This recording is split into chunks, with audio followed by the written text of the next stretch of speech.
Le ministère de l'Intérieur, Christophe Castaner en rêvait. Un rêve devenu réalité en octobre 2018. Christophe Castaner n'est plus le premier flic de France. Gérald Darmanin endosse l'uniforme. Cher Christophe, tu es un exemple et je serai heureux de pouvoir continuer à bénéficier de tes conseils.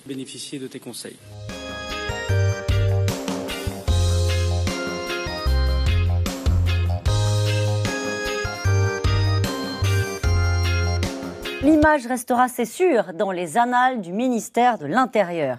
Gérald Darmanin, venu apporter son soutien aux forces de l'ordre mobilisées devant l'Assemblée nationale aujourd'hui. Les syndicats de policiers dénoncent en effet des violences contre les forces de l'ordre et des juges trop laxistes. Comme ministre de l'Intérieur, je ne crois pas que j'aurais été manifesté devant l'Assemblée nationale. Et surtout, et les faits l'ont montré, quand il s'agissait de mettre en cause, au fond, police, justice. La manifestation des policiers avait fait réagir toute la classe politique. Audrey Pulvar, tête de liste aux prochaines élections régionales en Ile-de-France, tête de liste socialiste, avait jugé glaçant, pour reprendre son mot, ce rassemblement. Gérald Darmanin annonce ce soir porter plainte contre Audrey Pulvar pour diffamation. Vous avez été ministre de l'Intérieur. Est-ce que vous auriez porté plainte contre une candidate de l'opposition parce qu'elle a jugé glaçante une manifestation de policiers? Je n'ai jamais porté plainte directement. J'ai saisi le procureur quelquefois pour demander au procureur de la République d'évaluer et de voir s'il fallait poursuivre ou pas. J'appartiens à ces femmes et ces hommes politiques qui considèrent que le débat politique doit être politique et que la réponse au débat politique, le juge du débat politique, c'est l'électeur, c'est pas le magistrat.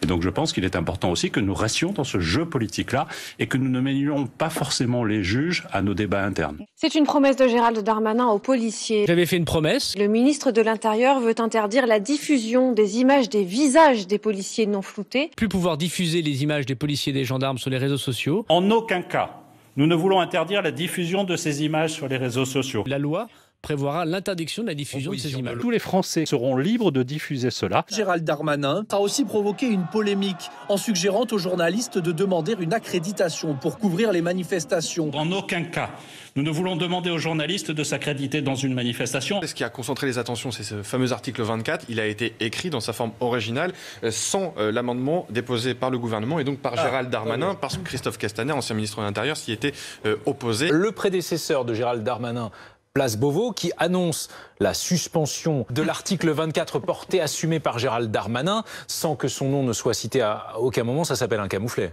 Oui, c'est dur, d'autant que la symbolique, vous le disiez, d'avoir Christophe Castaner, qui est son prédécesseur, qui vient expliquer en substance que l'article était mal écrit. Il y a du flou. Et donc peut-être un loup, comme disait ma grand-mère. Comme disait ma grand-mère. Comme disait ma grand-mère. Comme disait ma grand-mère. Comme disait ma grand-mère. Comme disait ma grand-mère. Non, c'était pas ma grand-mère qui disait ça. Ma grand-mère que je cite souvent. Comme aurait pu le dire ma grand-mère, cette phrase n'est pas d'elle. Être dans le vent est le plaisir d'une feuille morte. Cette citation de Gérald Darmanin est très probablement un tacle discret, subtil, une réponse à Christophe Castaner, son prédécesseur Place Beauvau. Cher Christophe, tu es un exemple et je serai heureux de pouvoir continuer à bénéficier de tes conseils.